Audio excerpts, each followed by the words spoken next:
Começa agora o TH Entrevista. O assunto de hoje é música, gênero que tem ganhado cada vez mais espaço em sala de aula. Aqui em Manaus, um professor de música desenvolve projetos experimentais usando a música como uma ferramenta de inclusão social de crianças e adolescentes da rede pública, que recebem atendimento especial. Para falar sobre esse e outros assuntos, conversamos com o autor dessa iniciativa, professor e músico Abner Viana. Seja bem-vindo ao TH Entrevista. Olá, Naine, muito obrigado. E para mim é um imenso prazer estar aqui conversando sobre música, sobre coisas que tanto a gente ama fazer, né, nessa vida musical e na vida de músico e de educador musical. E vai ser um prazer imenso estar conversando sobre tudo isso aí, todos esses processos. Bom, começo perguntando então como é que surgiu a ideia de ter essa iniciativa, de levar projetos até essas crianças e adolescentes através do seu conhecimento, né? De compartilhar até essas crianças que necessitam de um atendimento especial e na própria formação delas também.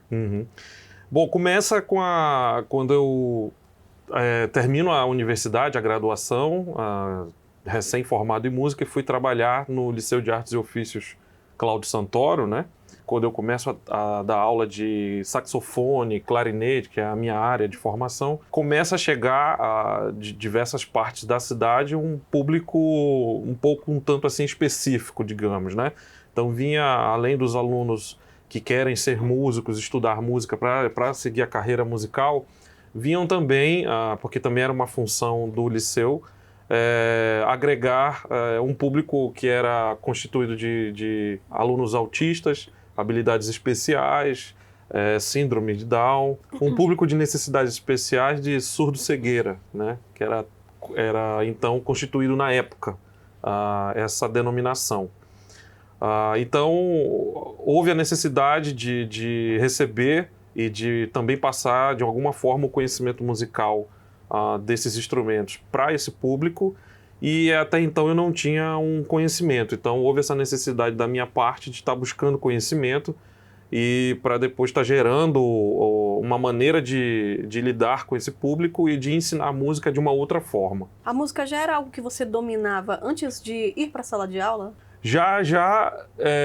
Eu entrei no mundo da música profissionalmente assim, na adolescência, e procurei a formação, né, seguindo do próprio Liceu de Artes, que na época era um centro cultural, e depois eu segui para a universidade, né, até então para fazer o processo de nível superior e graduar no instrumento, e daí seguiu para a sala de aula, já direto, né, praticamente. Você quis ensinar? Quis ensinar de uma forma que eu pudesse colocar de coisas que eu senti falta na minha formação, né? Que eu vi que eu poderia contribuir de alguma forma, não só com a música erudita ou com o jazz, mas também com a música brasileira, né? Em geral, né? O gênero choro, o samba, os gêneros do Nordeste, enfim. E trazer para esses alunos um ensino mais sistemático para que pudessem haver um resultado mais coeso nesse sentido. Porque como na universidade não há o ensino da música popular em si, então eu utilizei a ferramenta da música popular para musicalizar e também para profissionalizar. Né? Legal. E dá para regionalizar também? Com certeza. A gente tem aí o beiradão, né? O dito beiradão, que a gente não sabe bem o que é o beiradão em si musicalmente, mas o beiradão ele é tratado como um estilo, mas ele envolve diversos estilos dentro dele, digamos assim. Tem gêneros do choro, tem estilos, né? Se toca valsa, se toca choro, se toca lambada, se toca cúmbia, né? Se toca uma diversidade de coisas, não só do Brasil, mas também da América Latina aqui no nosso lado, Colômbia, Venezuela, Guiana, né? Então a gente tem essa junção, essa união cultural que formou aí o que a gente chama hoje de beiradão, né? Que legal, né? E os alunos, eles precisam ter esse tipo de conhecimento? Com certeza, porque você tem que conhecer a cultura do seu quintal, né? Digamos assim, de um modo geral. Conhecer a música da sua terra, conhecer a sua história, conhecer quem foram esses músicos que criaram esse repertório, que gravaram esse repertório, e de alguma forma sistematizar um ensino que você possa musicalizar e, consequentemente, profissionalizar esse aluno, né? Olha, eu vi aqui no seu currículo, e como você já bem disse também, você aprofundou seus estudos no clarinete e no saxofone. Uhum. Então, são basicamente esses instrumentos que você domina, ou outros também que você pode utilizar mediante aí esses projetos em sala de aula? Esses são os instrumentos musicais da minha formação que eu domino ali, né? Mas eu passei pela faculdade, a gente passa pelo piano complementar. Então eu tenho um conhecimento básico ali, eu não sou um pianista, mas eu fui muito musicalizado no início, ainda na minha infância, pela flauta doce e pelo violão, que é um instrumento bem comum no Brasil, né? Todo mundo tem em casa um violão. Então esse eu tenho já um pouco mais de conhecimento, digamos assim, de segundo escalão. E os principais realmente é saxofone e clarinete, que é onde eu me encontrei a minha voz ali, digamos, musical, né? Para poder ter a minha identificação, formar minha identidade musical, foram esses dois instrumentos. E isso é importante, né? Até como referência também, quando se busca alguém que conheça sobre determinado instrumento. Exatamente, porque você vai direcionar, né? Você também vai, num processo de ensino e aprendizagem, você também está aprendendo e entendendo de que maneira que cada aluno é um universo, né? Então, às vezes, o aluno, você está musicalizando ele no clarinete, mas futuramente ele pode ir para um piano, ir para um violino, ou para uma flauta, né? Ou ele vem de um outro instrumento também, isso é muito comum nos cursos livres ou nos cursos ainda um tanto conservatoriais de haver essa mudança, né? Então tem essa troca de conhecimento nesse sentido para poder entender o processo de musicalização, que ele é muito vasto, né? Em cada lugar do Brasil ele tem uma maneira de lidar com a sua cultura própria, sua cultura particular, sua cultura local, regional, aonde é utilizado o instrumento X ou Y daquele determinado estilo que predomina mais. Então, às vezes o aluno vem com a ideia de querer, eu queria tanto tocar piano, mas às vezes ele está com um som de um outro instrumento na cabeça. Ou ele queria tanto tocar um instrumento de sopro, mas de repente, por algum problema físico, ou por alguma razão, ou ele não ter gostado, ele sentir que não é esse instrumento que eu quero tocar violão, eu quero tocar saxofone. Então tem essa rotatividade nesse sentido, né? Que dá essa oportunidade ao aprendiz escolher, né? Através do som. A gente tem que entender que som que ele tem na cabeça ali. Então E que o aluno não sabe expressar. Ele não vai te dizer assim com palavras, né? O professor que vai buscar ali no processo da musicalização as aptidões, né? Tem alunos que já vêm determinados mesmo. Tem outros que não. Então, nesses 10 anos, né, que eu dei aula no liceu, a gente percebe tudo isso com o tempo e com a experiência de estar ali todo dia ensinando, que nem todo mundo que está na sala de aula ali vai virar um saxofonista, um clarinetista. Às vezes ele é só pelo hobby de vir tocar, pelo tempo livre de vir tocar, mas às vezes ele quer se tornar profissional também, ele vem determinado a se tornar um profissional. E os projetos vêm de encontro a isso, né? É daí que podem surgir os futuros artistas, né, da nossa região, e quem sabe aí ganhar destaque afora também.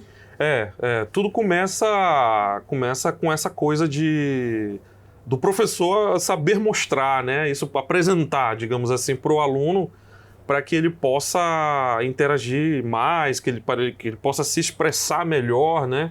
Então, como eu falei, né, vem alunos determinados e vem alunos que às vezes também nem vêm tão determinados assim, mas que acaba que ele vai virar um profissional e foi descoberto ali um talento, né? E aí quando ele conta a história dele, foi na escola que eu tive a oportunidade de desenvolver o meu talento. Exato.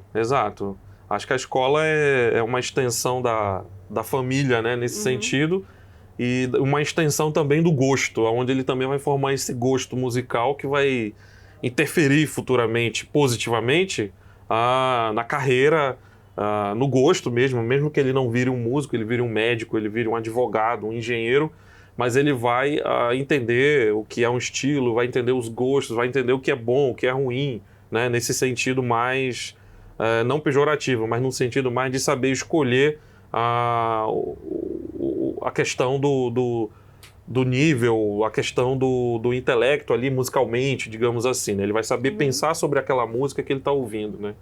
Você já falou aqui pra gente, né, que passou 10 anos aí no Liceu de Artes, né, ensinando outros jovens, né, outros adolescentes, mas paralelo a isso, né, ao longo aí da sua carreira, você também acumula projetos, né? Eu queria que você falasse um pouquinho dessas iniciativas e como que tem sido levar a música para dentro de sala de aula.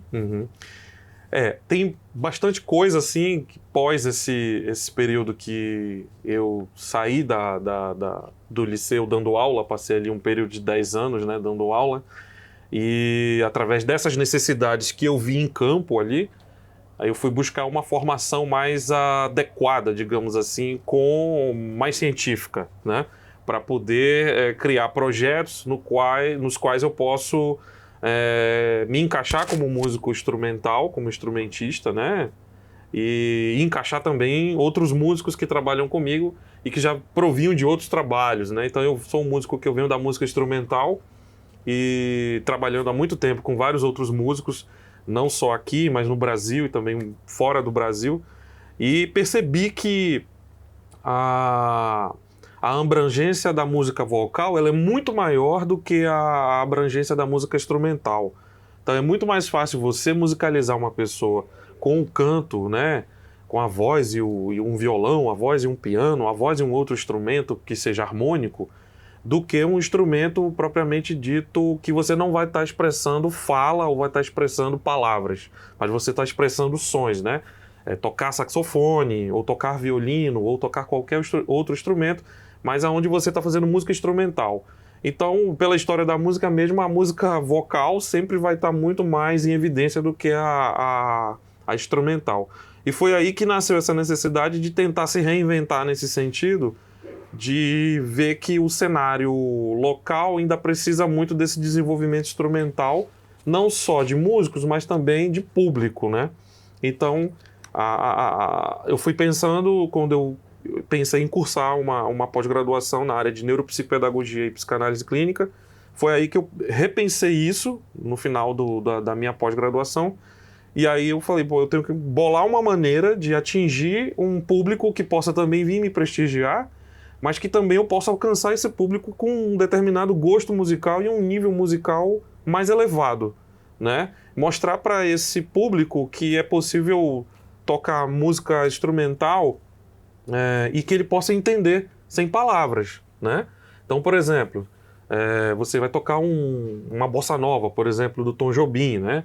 A gente já sabe quem é ele, as letras e tudo mais, sei lá, um Garota de Ipanema da vida, Meditação, enfim.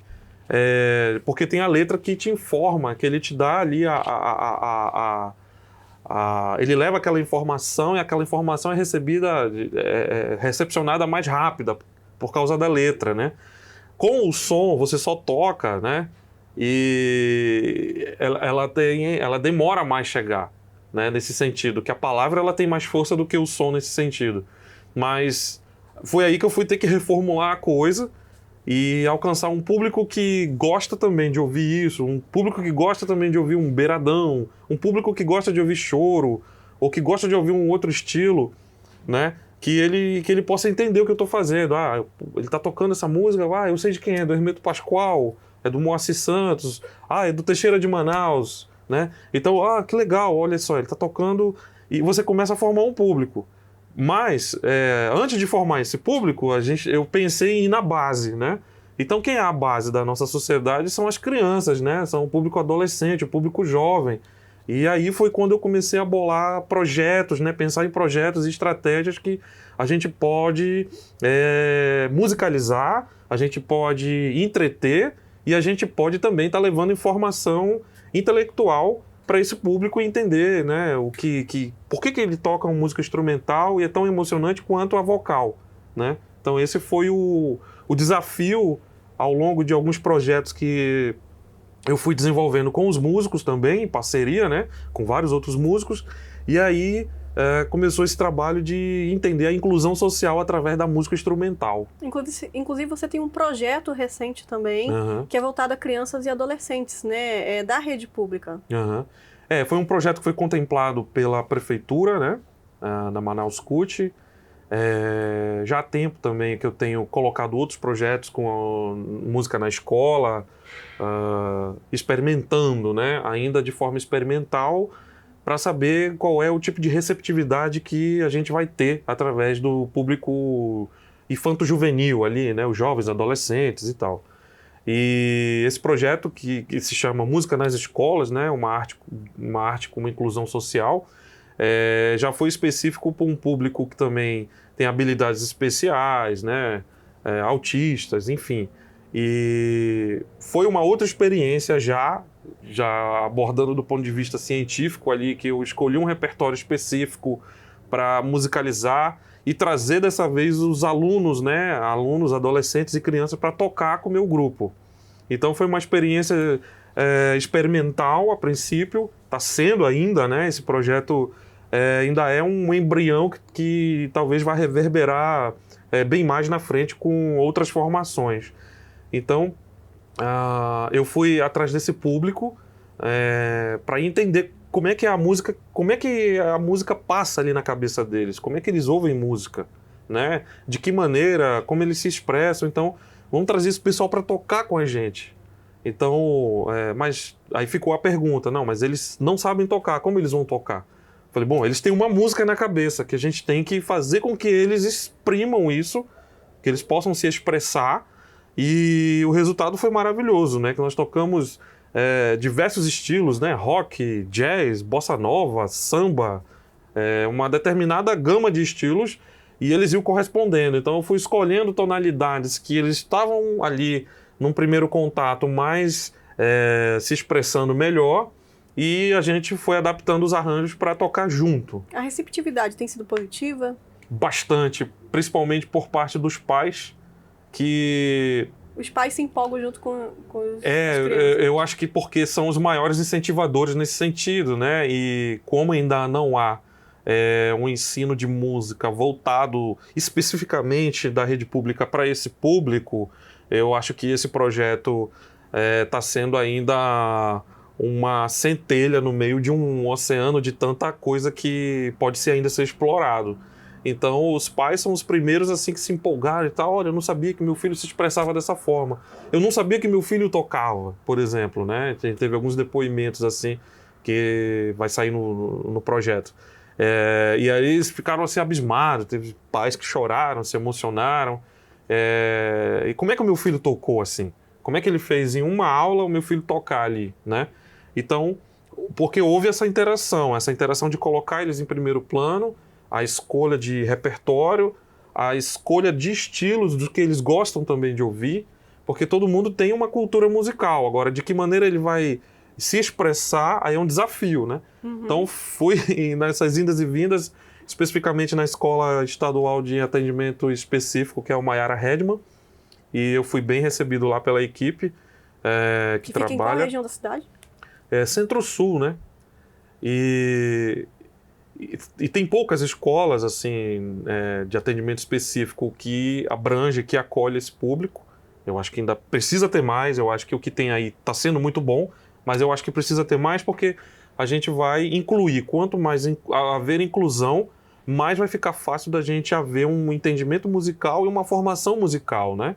Então, por exemplo, há um tempo também eu já havia pesquisado sobre, até antes de concluir a pós-graduação na área de neuropsicopedagogia, eu acompanhei alguns trabalhos como uma orquestra de mulheres deficientes visuais no Egito, por exemplo.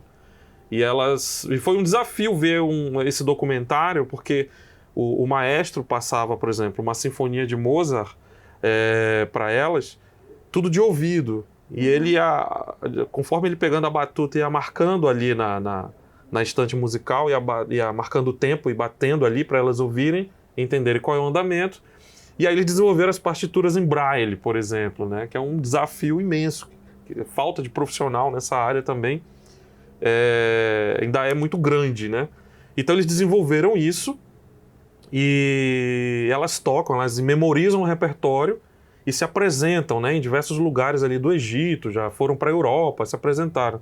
E o outro trabalho que eu acompanhei foi um trabalho de uma orquestra também, do mesmo padrão e com pessoas também especiais, autistas de habilidades especiais e superdotação, foi da Coreia do Sul, quando eles vieram em Tatuí, em São Paulo. E eu fui conferir esse trabalho e achei também fantástico também, que alguns alunos liam com partituras Braille, outros não, outros liam na partitura comum e outros já memorizavam tudo. Então, era uma orquestra nesse sentido bem heterogênea, no sentido de prática, porque cada público que tinha dentro desse conjunto teve uma formação específica, porque cada um era um universo de necessidade diferente, né? Então, foi bem interessante pegar essas estratégias, essas influências e tentar adaptar de forma experimental ainda aqui na cidade de Manaus.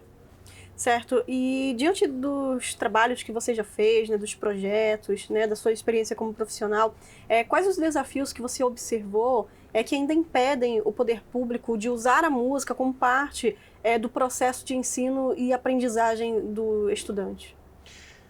Eu acho que os desafios são muitos ainda. Eu acho que se a gente for listar, são tantos que, primeiro, falta ter a sensibilidade de olhar para esse público. Primeiro, até de haver uma coisa chamada música nas escolas com sentido obrigatório, né? Até então, a partir do período da ditadura militar, a gente tinha uma coisa chamada educação artística, né? Hoje, os cursos de universidades superiores estão se reformulando como um curso de educação musical, ou um curso de licenciatura em música, enfim, diversos nomes, mas que está voltado ao ensino. Isso é muito legal desse sentido acadêmico que está se reformulando. Aos poucos ele está se reformulando.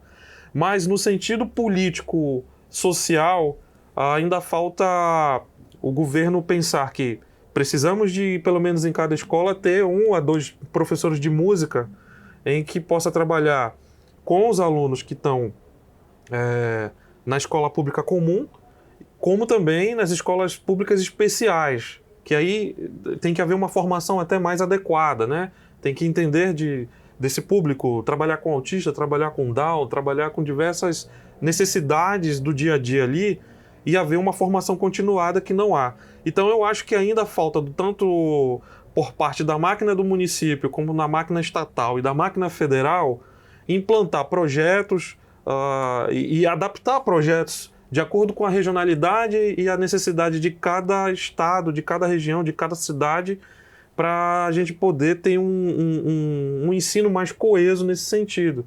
Imagina se a gente houvesse diversas orquestras de alunos autistas, surdos cegueiras, né? Diversas orquestras assim. O quanto também vai gerar Isso melhora até a aprendizagem do estudante também. Exato, né? Porque vai gerar repertório, vai gerar novas aprendizagens, vai gerar novos ensinos e vai gerar, claro, o básico, que é um emprego para o músico que está recém-formado da universidade, por exemplo. Mas, acima de tudo, vai gerar a inclusão, né? Você pode dizer que essa pessoa está inclusa, ela está dentro aqui do sistema que político que está contemplando ali o cidadão, né? Que está ali com essa necessidade X ou Y, que precisa aprender música. Então, não só a música, como também as outras artes em geral, né?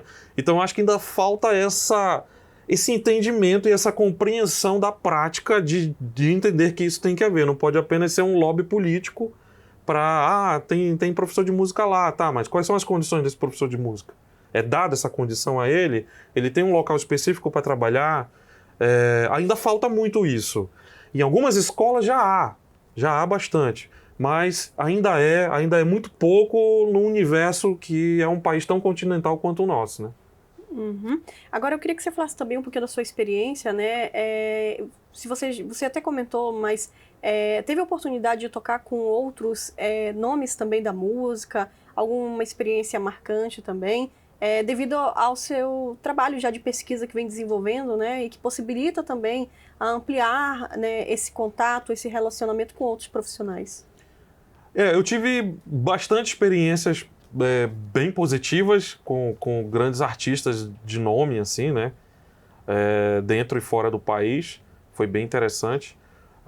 Posso citar alguns nomes aqui, acho que Gabriele Mirabassi, o próprio Frank Sinatra Jr., né? Que é o filho do Frank Sinatra. Toquei na orquestra com ele, com os músicos que acompanharam até o pai dele, né? Tive essa oportunidade. Com a Marina de la Riva, com algumas turnês com Guilherme Arantes, com a Leila Pinheiro e diversos outros músicos, né, internacional, da música instrumental também, Ed Serrat, Jimmy Green,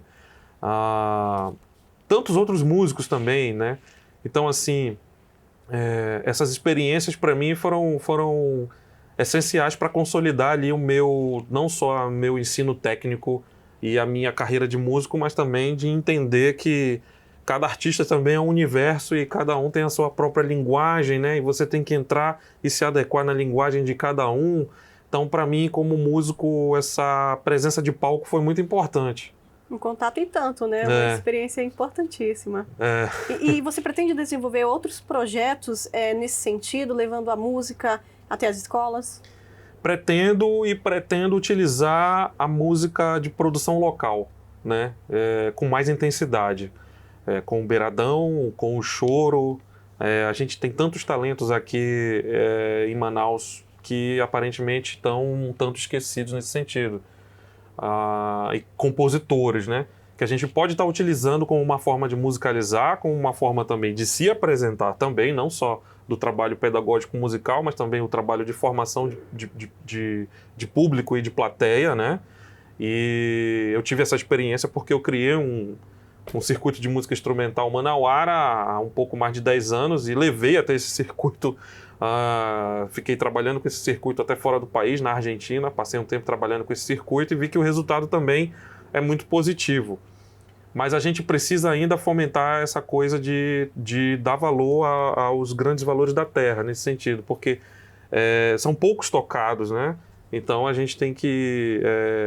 não seria um resgate, mas seria assim, uma valoração musical e uma criação também de sistematizar repertórios para você também, a partir daí, ter um ensino pedagógico musical de entender quem foi ali o Teixeira de Manaus, quem foi o Chiquinho Davi, o Rafi do sax, o Souza Caxias, o Maestro Gerê, né?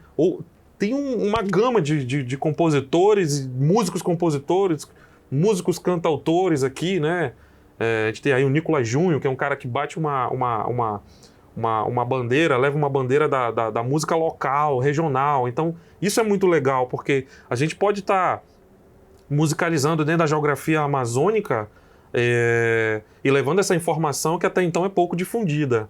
Então, eu acho que é muito importante haver essa valoração, não no sentido pejorativo, mas no sentido que vai haver resultado. Vai haver resultado...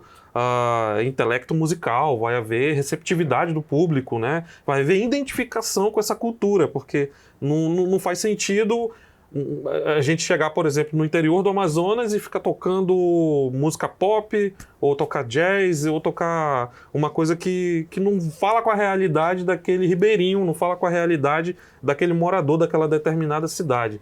Então eu acho que é legal falar também essa realidade dele, com um nível muito alto, com um nível profissional muito legal, onde ele possa também, tanto quem quer ser profissional, mas quem também quer só prestigiar, possa haver entendimento, que eu estou assistindo um concerto de música local e eu sei quem é esse compositor X ou Y, eu sei que estilo é esse, eu sei o que eles estão fazendo ali. Enfim, é um desafio muito grande, mas eu acho que eu estou mais batendo nessa tecla aí da gente desenvolver esse lado, né? Com certeza. Então, Abner, quero aqui agradecer a participação. A gente tem muito assunto para conversar, na verdade, né? Quando a gente fala sobre música, né? E o quanto é importante nesse processo de ensino-aprendizagem em sala de aula. Eu quero aproveitar também e convidar você que nos assistiu para deixar também já os seus comentários aqui no nosso canal no YouTube. Você gostou dessa iniciativa? Participou de algum projeto musical quando criança ou adolescente, ou seu filho ou sua filha? Ou se tiver também alguma iniciativa nesse sentido, é só deixar aqui nos comentários. Mais uma vez, obrigada pela participação. Obrigado, Naine. Fico super lisonjeado de estar falando sobre música, uma coisa que tanto qualquer ser humano ama, né? Nenhum ser humano vive sem música. E estou super feliz de estar falando desses trabalhos, de estar falando de toda essa trajetória, desses processos, né? De que maneira se dão.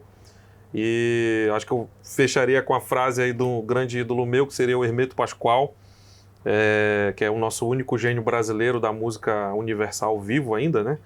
E ele diz que a música está aqui dentro, ela tem que sair daqui para fora, né? Ela tem que ser expressada, né? Ele diz até no título de um disco dele famoso que só não toca quem não quer. Então é isso, eu acho que a gente tem que armar uma maneira de estar trazendo, de estar promovendo esse conhecimento e estar colocando isso para as pessoas, para todo mundo, porque a música é para todo mundo, né? Todo mundo pode consumir e pode fazer música. E como você bem disse, a música está na nossa cabeça. Exatamente, exatamente. Isso eu aprendi.